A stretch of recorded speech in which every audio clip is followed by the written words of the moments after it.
We are here in Rainsville, Alabama with multi-time state champion Coach Robi Coker. Coach Coker, it's been a while since we got to come up here and talk with you, and I figured I was in the area today, so I'm definitely going to stop by and talk to you. City of Chaos has reached out to me about doing sponsorship with schools all in North Alabama, and I thought this would definitely be an opportunity to come by here and reach out to you. They've opened up a haunted house in Eastaboga, but they're advertising all over the state. So the people in Rainsville, go check them out at cityofchaos.com actually, and also on our Facebook page, and it'll be hyperlinked in this video. Coach, how's it been? I know last season you guys had a pretty solid season. I know by your standards, if you don't cut down the nets, then it's a little bit of a disappointment, but did make a strong regional run and to Jacksonville. But just take us back from last season and your off season to where we are right now on the verge of another season for you. Sure, obviously heartbreaking ending. The second year in a row we've lost in overtime at Jacksonville State. Like you said, if you don't win the last one, it seems like a failure. I thought the journey was good. Had some good guys on that team. We got better as the course of the season. We overcome some adversity, had a couple of injuries. The COVID didn't get us. Ironically, it was actually old school mono guys. Luke Smith missed 9 games with mono towards the end of the season. Really never was the same when he came back. So had to overcome some adversity. I thought our guys handled it well. We learned a lot. We grew as a team, and then we really had a good off season. I think we maybe had one of the best Junes we've ever had. I think our guys were focused in April, May, and June. Unfortunately, guys tend to learn more from a loss than they do a win, and I thought our guys took advantage of that. We had a phenomenal summer. We turned around and had a bad August. I don't know, it was too hot or whatnot. We weren't really locked in August. We kind of challenged our guys, and then really September and October's been really good, and today's the day that we've all been waiting for. Obviously, we've got 17 practice for our first game. We're going to hit the ground running, and we like our group. Of course, a lot of guys like the group today. Oh yeah. Let's see if we like them before in the March. bullets start flying. Let's see if we like them in March. But got a veteran team back. A lot of guys that played a lot of games for Plainview High School and been in some, battle tested and been put through the runner, and we'll find out where we stand soon. Now, Coach, you said you had a good June or July, but not a good August. What is your measuring stick on that? I don't know.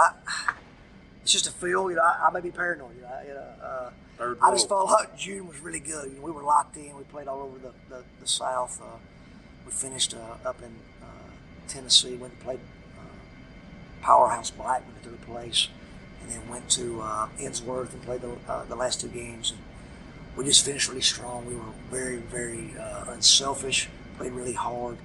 The games were, always, the games were easy. That's right. We played a lot of games. We were locked in. I just thought August we kind of came in. We had a lot of guys play AAU in July, maybe a little tired, and we just kind of had the summertime blues a little bit. We did everything as expected. They showed up. We ran. We lifted. We didn't do any skill in August. The way the state has that rule, you get 10 weeks, 2 hours a week. So we saved that for down the road. And maybe our guys didn't work on their game on their own as much as I thought they should or whatnot. We worked when we were here, but just because of the time limits, I didn't have my hands on them a lot, and we kind of wrapped that up in September. Having a seasoned team, so to speak, like you have this year, what are some of the things that you look at that hey, I already know before we even start, I can hang my hat on this, but what are some of the things that you guys need to work on as you get closer? Well, offensively, obviously, Cole Murphy will get a bucket. Absolutely. Rating for April of the year. Not many nights he can't carry an advantage by himself. We feel certain when the ball's in Cole's hand, we're going to get a good shot. Jonah Williams is going to draw the defense in that right corner. They're going to have to guard him. He's going to shoot 48 to 50% open threes. Luke Smith is very good driving the basketball, can shoot the ball off the catch really well. And then Dylan Heyman, starting threes back as well. Jack of all trades, shot over 49% from 3. Really does a good job facilitating, draws charges, just always in the right place on defense. We expect those 4 guys to have good years.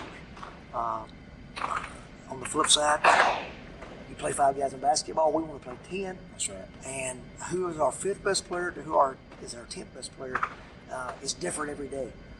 Somebody's got to develop that. Hopefully all 5 of them can play. 6 of them can play. But someone has to take it. Take those minutes. Who's going to be the man that steps up? Not Coach, I'm the 5th man. Coach, I'm the guy that's going to be the backup wing. I'm the guy that plays multiple positions. I'm going to make open shots. I can handle pressure. I'm going to be able to get a defensive stop. Who those, what order those next 6 guys shake out in, right now it's a bag. We feel good about Bryce Luther's a senior. It's been in the program. Physically, he's not overwhelming. Starting 5, he's really a 2-man, but he's extremely smart. He's mentally tough. He knows every play from every position. We really trust him. He's a guy you're pulling for because he's been in the program for so long.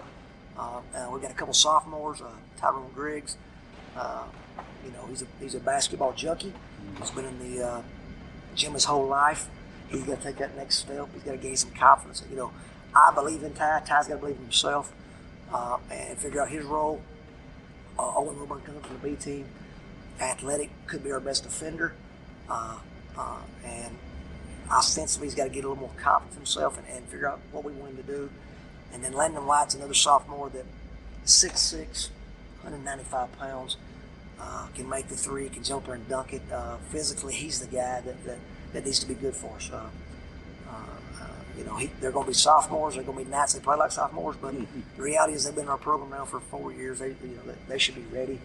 And then you got Levi Brown coming off the football field, another junior. I made a couple big shots against 5 in the regional tournament. Just a tough, gritty kid that I have a lot of confidence in. I really trust him as well. So the opportunity's there for guys. Which guys are going to step up?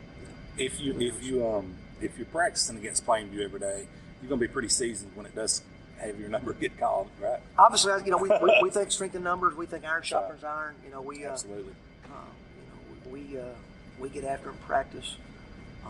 We hardly ever go. We usually get our 10 best and try to go even.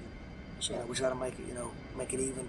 We hardly ever put our best 5 on the floor. Maybe to do that more as we try to figure out who our best 5 are. But yeah, hopefully those guys I named are better players today than they were in June. Absolutely. And hopefully they'll be better in February, March than they are today. And they're going to know. Coach is going to know if you guys haven't been putting in the work. So keep that in mind. No doubt. Now, Coach, this season, something I've always admired about you guys is your scheduling. And we talked about this before. Last time I interviewed you, is how difficult it is to find guys to play you. And like you said, you jumping out and playing powerhouses in other states and stuff like that in the offseason obviously comes into play for you when you do start the season. How is this season's scheduling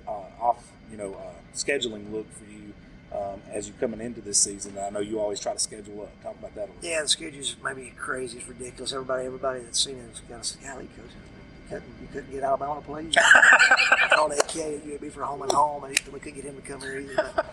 But, it is what it is. I tell my parents it's a blessing.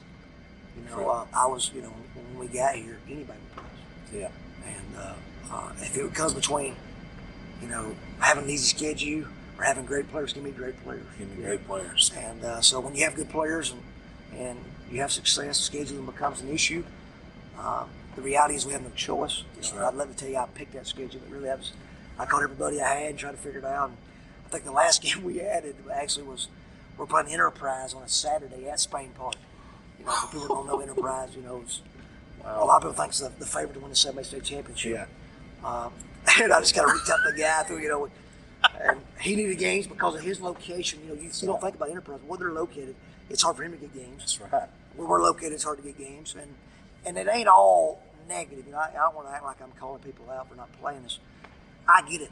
If I'm in the Huntsville area, I can get 30 games within 10 miles. Why would I drive to Rainsville? If I'm in the Birmingham area, why would I drive an hour and 15 minutes to play Plainview when I can play 30 quality opponents within 20 miles? You know what I mean?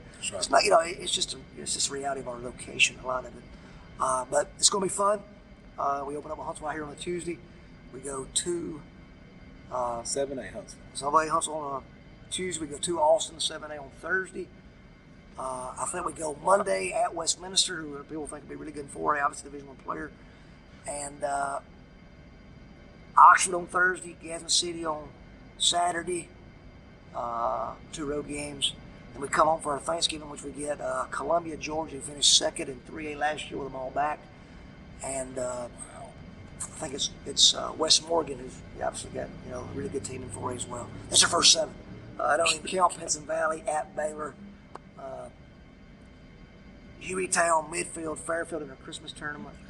At the Enterprise game at Spring Park. At Haleyville, it's. You're playing at Haleyville too. We are. We're going to Haleyville. I really respect their program and Coach Burrows and what they do. Absolutely. They think they're going to make a run in 4A as well. So, it's one of them deals that if you're a gentleman drinker like myself, if you love the games, you better be ready to play, or you're going to get embarrassed. Hey, right off the bat. Right off the gate. All right, so what you just told me, we're looking at 7A, 7A, 6A, 6A, 7A, 6A power. Sure. So, man, how dialed in do these guys have to be when that first ball goes up to keep from not only losing but getting embarrassed? These guys are going to be dialed in right off the bat. That's what you hope. I believe, because everybody knows over here on a Tuesday night, we try to open up with a big-time home game on a Thursday or Tuesday. It'll be a great atmosphere. It gives you something to look forward to. Absolutely. Them 17 practices over 3 weeks are misery. Oh, yeah. After about day 4, everybody's tired. You're tired of banging That's right. each other. Coaches getting a little loud. And, That's right. The old guys getting on my nerves. So it kind of gives you maybe a light at the end of the tunnel. Yeah. And then, man, you only get 30. The state gives you 30. That's right. Why would you waste any? Why would you want to play good teams? If you play bad, you should lose. That's right. We need to get into the mentality where we play every game like it has a life of its own. Every game's about winning the game. That's right. If you play bad, you should lose. That's right. So it's going to be fun. Maybe long nights. There may be some misery on the way, but if we win a game, we'll know we earned it. That's right. And we'll certainly know what we need to work on going forward. If it was to schedule a sister of mercy, so to speak, and win by 30 but play sloppy, and only you see it, and the fans are praising their kid, now you'd rather just go ahead and take that loss and then say, this is what we got. As man, for some reason we can't. We struggle learning from success. That's right. We have to learn from from losing sometimes, and it is what it is. Coach, you may go undefeated in that streak. Then how you gonna coach them? No I'm just teasing you, brother. If we go undefeated in that streak, they're gonna put you a bronze statue out here. We're gonna like our team, and we're gonna know that our work's paid off. Yes, sir. You better believe it. I think you guys will be just fine. But before we shut the video down, Coach, what is the number one thing you got to dial in on between now and these practices that you have coming up? What is the number one thing that you're going to dial in on to get these guys to peak right before you tip that ball off? I'm going to give you 2. I'm a man on many words, but offensively, it's about being unselfish. We got to with our skill level, with the guys we have returning, we should be able to get a good shot at the rim. If we get a backboard layup, we get an open 3, we get an offensive rebound, it's going to be a good possession for us. We've got to take, sometimes when you're talented, you rely on your skill too much and you end up taking hard shots because you can make them sometimes. Correct. We've got to be unselfish, give up good shots to get great shots offensively. And then defensively, it's about toughness. Postseason basketball, there's going to be a night you don't shoot it good. There's going to be a night that you're in foul trouble. There's going to be a night that things don't go your way. Well, it's not a 7-game series. That's right. You got to figure out a way to win a game. And our teams in the past have been able to host that blue trophy. Along that path, they were able to play bad and win the game. That's right.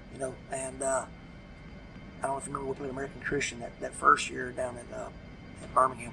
We only made 1 or 2 3-pointers the whole game. That's insane. It was insane. But our guys figured out a way to win the game. That's right. And, we ended up being a great American Christian team by making a bunch of layups and by not letting them score. That's right. The next year, we start off 0-11 against Prattville Christian. If you're not mentally tough, you're done. You get in the funk. We end up making 17 threes in that game. So there's going to come a time when you have to be able to find a way to win a game, even though you're not playing your best. That's right. And it comes down to being mentally tough and playing good defense, and that's going to be our calling card. These first 17 days, it's going to be a lot of toughness and a lot of defensive breakdown stuff. No doubt. Coach, I appreciate you spending time with us, and City of Chaos for sponsoring this video, and we are out.